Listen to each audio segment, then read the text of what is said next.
C'est 10 techniques trop répandues à mon sens et qui ne fonctionnent pas.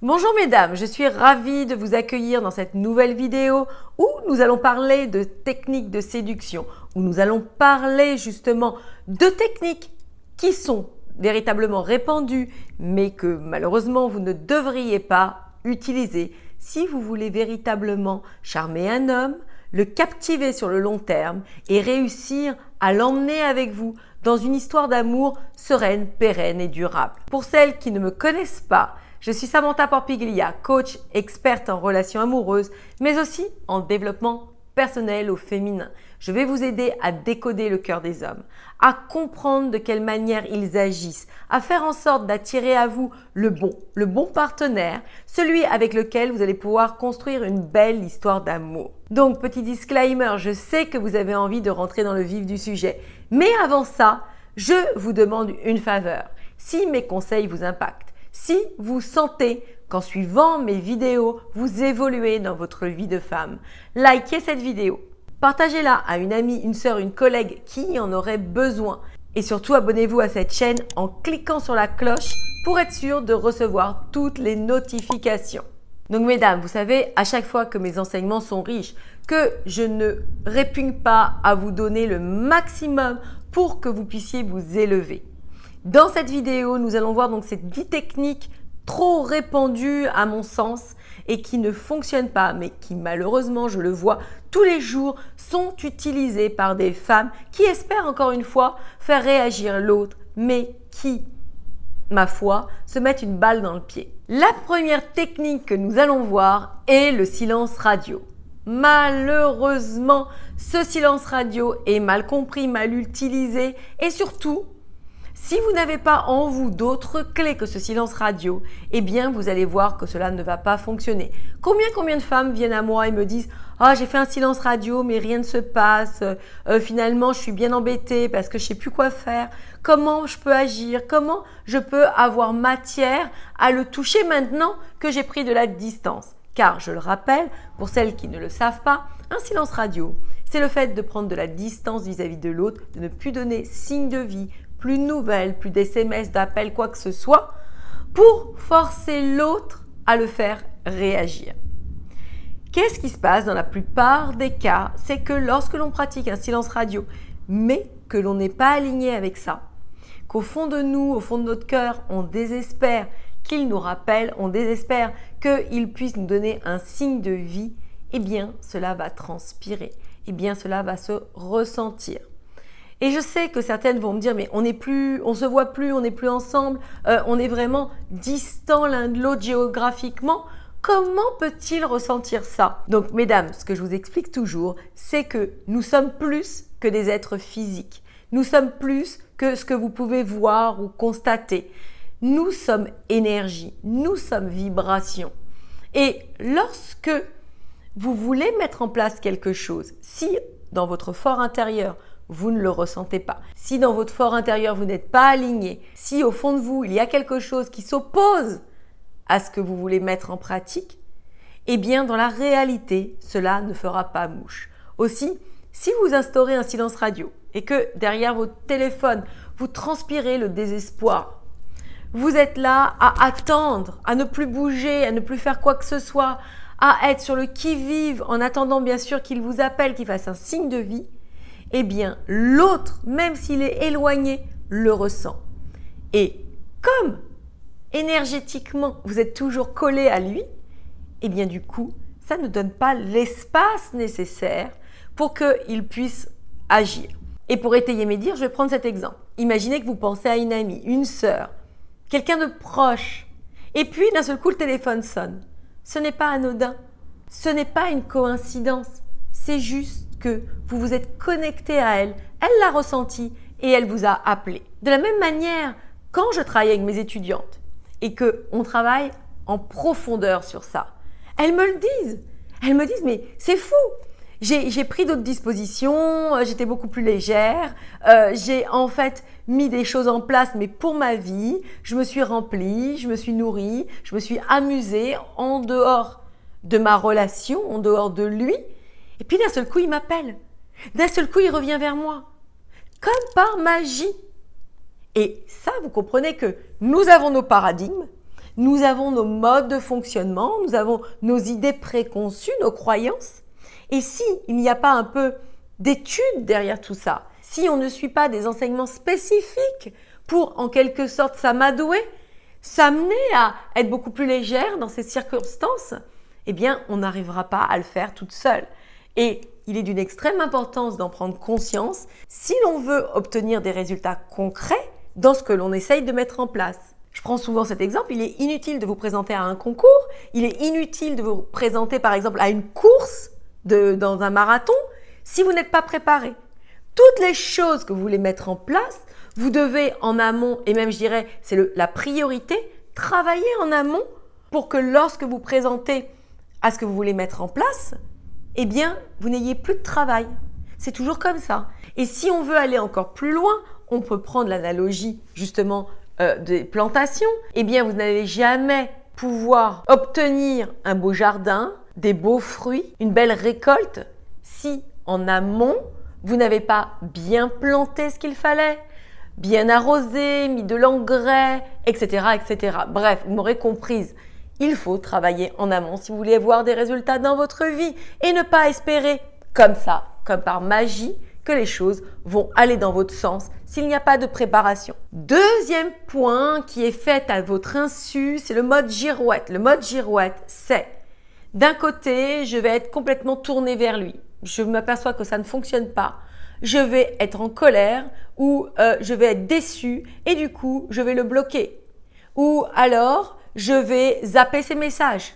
Puisque nous, en tant que femmes, nous sommes des êtres émotionnels, nous avons nos humeurs qui fluctuent continuellement, ce qui déstabilise un peu justement les hommes. Et bien au bout d'un certain temps, pour peu qu'on ait vu un film de romance et justement qu'on ait eu l'âme romantique, ou pour peu qu'on soit dans une période de règles et du coup, on va avoir un état down, on va être beaucoup plus le moral dans les chaussettes, bref. Ou alors, peu importe un événement que l'on aura rencontré, on va agir tout à l'inverse. On va se mettre à l'appeler parce que justement, on se sentait amoureuse, etc., etc. Le gars va se dire, mais elle est folle. Comme ils peuvent le dire, elle est hystérique. Un coup, elle me bloque, un coup, elle me rappelle, un coup, elle revient. Et ça, mesdames, c'est la pire des choses à faire. Parce que qu'est-ce qui se passe, lui, de l'autre côté? Il n'a pas suivi tout ce que vous avez fait. Il se dit, elle est instable, cette nana. Alors que l'on le sait entre nous, c'est juste nos hormones, c'est juste notre état d'être qui fluctue et qui nous fait agir de la sorte. Donc, vous devez reprendre le contrôle de la situation, garder votre sang-froid et savoir agir de manière pertinente pour faire mouche. Troisième point, et ce que je vois régulièrement, c'est la punition. On est avec un homme. On attend qu'il nous donne certaines choses. Et puis, il ne va pas le faire. Il va être distant. Il va nous décevoir. Il va nous faire de la peine, nous rendre véritablement moroses. Bref, dans la frustration de ne pas obtenir ce qu'on désirerait. Et du coup, on essaye maladroitement de le faire bouger. On essaye maladroitement de le toucher comme il nous a touchés. Et on va le punir. On va le punir. Par exemple, on ne va pas lui faire la cuisine. Par exemple, on ne va pas s'occuper de son linge. Par exemple, on ne va pas faire quelque chose qui l'attendrait. Pire, on va le punir de sexe. On pense que, en le punissant de sexe, eh bien, il va réagir. Mesdames, n'oubliez jamais que vous n'êtes pas la seule femme sur Terre. Et si cet homme, finalement, voit plus de désagréments à être avec vous que d'avantages, ce que vous redoutiez, vous allez le provoquer et il s'éloignera de plus en plus. Mesdames, le sexe n'est pas un pouvoir et je dis toujours aux femmes qui me suivent que si vous pensez que le seul pouvoir que vous ayez, c'est vos attributs féminins, vous manquez d'ambition. Vous avez beaucoup plus que ça. Et capter un homme sur le long terme, ce n'est pas uniquement jauger ses attentions vis-à-vis de nous par le sexe. C'est beaucoup plus. Et c'est ce que j'apprends à mes étudiantes. Donc, pour faire réagir un homme, soyez beaucoup plus maligne, soyez beaucoup plus fine. Et n'essayez pas de le faire réagir en le punissant. Quatrième tentative de séduction, et qui n'est pas des moindres, être distante, être froide, être dans sa tour d'ivoire. Qu'est-ce que je veux dire par là? Par rapport aux situations que vous pouvez rencontrer, eh bien, vous avez été peut-être malmené, déçu par les hommes, meurtri. Vous avez peur, encore une fois, de souffrir. Qu'est-ce qu'il va se passer? C'est que lorsque vous remettez sur le terrain de la séduction, eh bien, vous allez essayer de vous protéger en vous mettant dans votre tour d'ivoire, en jouant un peu un rôle distant et en attendant que tout se passe. Ce n'est pas qu'au fond de votre cœur, vous n'avez pas envie de faire la danse de la joie parce que cet homme vous plaît ou que sais-je. Ce n'est pas que vous n'ayez pas envie de le prendre dans vos bras ou d'être beaucoup plus avenante. Non, c'est juste que vous vous dites, comme vous n'avez pas en vous les bonnes clés, vous ne savez pas sur quel pied danser. Donc vous vous dites que si vous êtes trop démonstrative, cet homme vous prendra pour une femme acquise. Si vous êtes trop démonstrative ou vous lâchez, cet homme va abuser de vous, entre guillemets, et au final vous laissera, etc., etc. Et être dans sa tour d'ivoire n'est pas le bon chemin pour séduire l'autre. Bien évidemment, ce jeu de séduction est beaucoup plus subtil. Il faut, comme je vous le disais, être une femme optimale, une femme qui a des connaissances en elle et qui, lorsqu'elle se retrouve face à une certaine situation, sait comment faire. Il ne suffit pas d'adapter un tips que vous prenez quelque part et essayer de le coller par rapport à votre situation. Non, il faut, comme le fait de comprendre et de connaître une langue, je vais prendre l'exemple d'une langue, eh bien, il faut avoir en vous certaines clés qui font que cela va faire mouche, qui font que quand vous allez vous retrouver face à cette situation, vous saurez comment faire. De la même manière, lorsque l'on fait de la cuisine, lorsqu'on cuisine, on a l'habitude de cuisiner, et peut-être pour certaines ça leur parlera, eh bien, on sait comment saisir une viande, on sait comment rattraper une sauce, on sait comment préparer un certain plat, on a des techniques. Et peu importe la recette que l'on fera, eh bien, on saura comment jouer avec les ingrédients, les aliments. Et vous voyez, vous comprenez aisément qu'en relation amoureuse, c'est la même chose. Peu importe l'homme, peu importe la situation, ben, quand vous vous connaissez, quand vous savez comment fonctionne ce jeu de la séduction, les attentes de l'autre, décoder leurs messages, savoir mieux communiquer avec l'autre, tout est fluide, tout est facile. Vous reprenez le contrôle de la situation, vous êtes aux commandes de vos relations et les hommes vous tombent dans la main parce qu'ils ressentent, ils détectent en vous une femme différente. Et ça, c'est irrésistible. Et ça, c'est ce que j'enseigne à mes étudiantes. 5e point qui vient aux antipodes du 4e point, c'est d'être super open. C'est-à-dire d'acquiescer à tout, d'être OK surtout, de lui dire oui à ses moindres désirs. Et ça, je parle dans les débuts ou peut-être un petit bout de relation ou même une relation qui commence à s'installer, vous êtes toujours d'accord. Vous voulez toujours lui faire plaisir. Vous voulez toujours aller dans son sens. Ce n'est pas irrésistible. Ce n'est pas sexy. Ce n'apporte pas du piment dans la relation. Bien qu'il ne faille pas avoir des feux d'artifice au quotidien dans une relation, mais le fait d'être toujours OK, d'être toujours partante, de ne rien dire, d'être un peu, entre guillemets, je fais exprès de vous dire ça, fade, ça ne lui donnera pas l'envie de s'investir plus avec vous. Ça ne le fera pas tomber amoureux de vous. Et encore une fois, vous serez très déçu de ce rapport avec lui parce que vous donnerez beaucoup et au final, vous n'arriverez pas à en obtenir plus. Donc encore une fois, quand vous êtes beaucoup plus assise dans votre position de femme, quand vous savez jouer avec votre énergie féminine, quand vous savez de quelle manière fonctionnent les hommes, eh bien, tout ceci est facile. Vous avez cette aptitude à jouer avec tout ça, avec beaucoup d'aisance, de facilité et de puissance. 6e point, le mode passif. Alors ça, ce n'est pas le fait d'être super open, mais c'est le fait justement de ne rien dire. Vous êtes là, certes, mais vous n'avez pas d'envie, de désir, de besoin. Vous êtes toujours, encore une fois, tourné vers lui, tourné vers l'autre, tourné vers la relation. Votre vie à vous, l'essence même de votre bonheur, c'est cet homme. Et ce n'est pas une fin en soi. Un homme, vous lui donnez trop de pression à ne viser que son bonheur, à n'être que tourné vers lui. L'homme qui est avec vous a des besoins aussi. Il a des désirs, il a des attentes qui ne sont pas forcément liées à ce que vous pouvez faire, mais c'est surtout à qui vous pouvez être. C'est pour ça que j'insiste toujours sur le développement personnel au féminin, sur le fait d'avoir une version optimale, de vous expandre, si je peux dire. Et c'est un combo puissant parce que d'un côté, vous allez à la rencontre de vous-même, vous devenez heureuse, vous devenez vraiment une femme qui est aux commandes de sa vie. Et ça se ressent. Et l'autre, à côté de ça, n'a qu'une envie, c'est d'être aux côtés de vous. Et c'est tout à fait différent. 7e point, c'est le fait de vouloir faire réagir l'autre à travers les réseaux sociaux. On a envie comme ça de le toucher. On a envie comme ça de lui montrer que l'on s'amuse, que l'on fait la fête, que l'on sort, etc., etc. On surjoue notre personnalité. On fait des choses qu'on ne ferait pas à l'habitude, mais on le fait pour le manipuler.